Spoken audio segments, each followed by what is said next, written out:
The Blacksmith's Journey. Finding Confidence.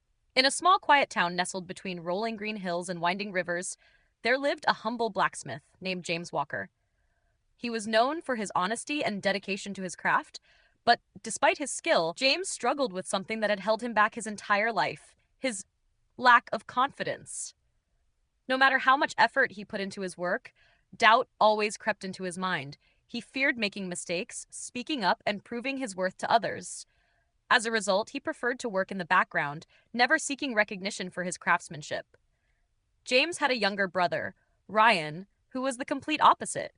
Ryan was bold, outspoken, and full of charm. He could walk into any room and command attention effortlessly. People in town admired Ryan's confidence and leadership, while James often felt invisible in his presence. Their father, Samuel Walker, was a well-respected craftsman who ran the town's most successful blacksmith shop. Samuel had high expectations for his sons, but he often found himself frustrated with James. "If you don't believe in yourself, how will anyone else believe in you?" Samuel would say. James would lower his head in shame and nod. He wanted to change, but fear held him captive. A golden opportunity lost. One day, a wealthy businessman from the city arrived in town, searching for a skilled blacksmith to craft an iron gate for his mansion. The man had heard of Samuel Walker's craftsmanship and visited the shop to discuss the project. "I need the finest iron gate for my estate," the businessman said. "One of your sons must take on this project." James wanted to step forward, but doubt weighed him down. Before he could speak, his father shook his head. "My younger son, Ryan, is the one you want," Samuel said confidently. "James is skilled but too hesitant. He lacks the confidence to handle such an important job." James felt a deep sting in his heart. Even his own father did not believe in him. Without saying a word, he left the shop, feeling like a failure. A night of doubt and despair. That night, James sat outside his small workshop, staring at the stars. Thoughts of self-doubt flooded his mind. Maybe I'm just not meant to succeed. Maybe I should accept that I'll always be in Ryan's shadow. Tears burned in his eyes. He had spent years trying to prove himself, but no one ever saw his potential. Just then, an old traveler passed through town and noticed James' troubled expression. The traveler, an elderly man with wise eyes and a kind face, stopped and said, "Son, why do you look so lost?"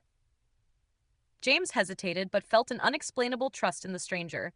He poured out his thoughts, explaining how he had always been overlooked, how his father doubted him, and how fear kept him from proving himself. The traveler listened carefully, then smiled. "I have met many people in my lifetime, and I have learned one truth. Our biggest enemy is not the world, but our own mind.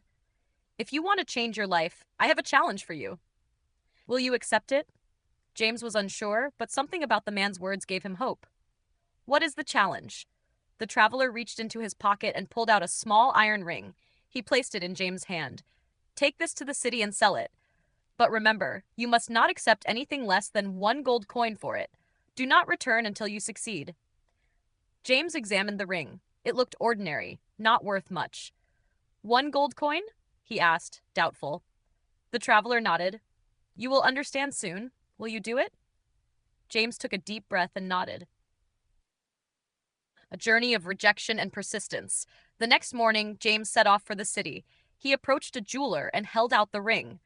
"Sir, would you like to buy this ring? It costs 1 gold coin." The jeweler laughed. "This ring is worth only a few silver coins. I cannot pay that much." James felt his confidence waver, but he remembered the traveler's words. He continued his journey, visiting merchant after merchant. Some ignored him, some laughed at him, some told him he was a fool. But he refused to give up. By sunset, he reached the heart of the city, where he saw an elderly antique collector inspecting rare artifacts. Summoning all his courage, James approached him.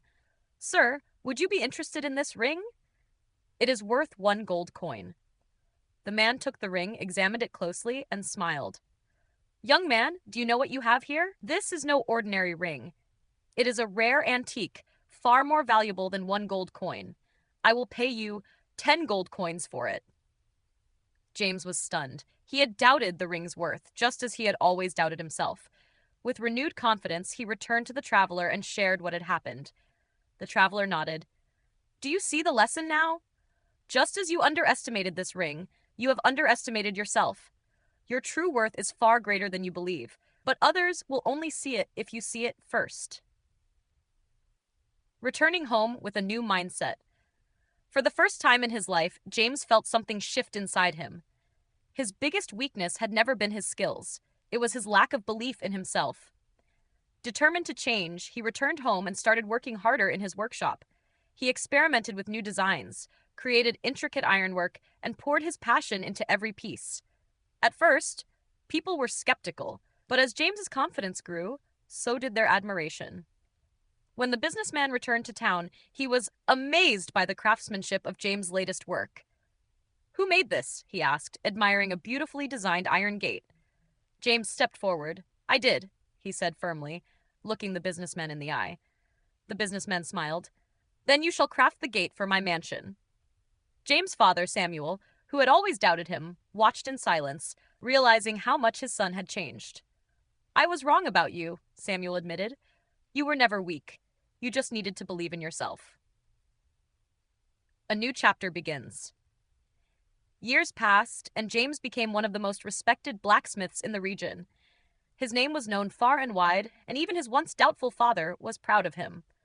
One day, as he stood in his grand workshop, a young apprentice approached him and said, "Master James, I'm afraid I'll never be good enough. Can you help me?" James smiled and reached into his pocket. He pulled out a small iron ring and placed it in the boy's hand. "Take this to the city and sell it. But remember, you must not accept anything less than 1 gold coin for it." The young apprentice looked up confused. James simply smiled, for he knew that confidence is not something we are born with, it is something we build. And the journey to finding one's true worth never truly ends. Moral of the story: confidence grows when we step beyond our comfort zones. The world sees us the way we choose to present ourselves. If you believe in yourself, take small steps forward, and refuse to let fear control your life, you will find strength you never knew you had.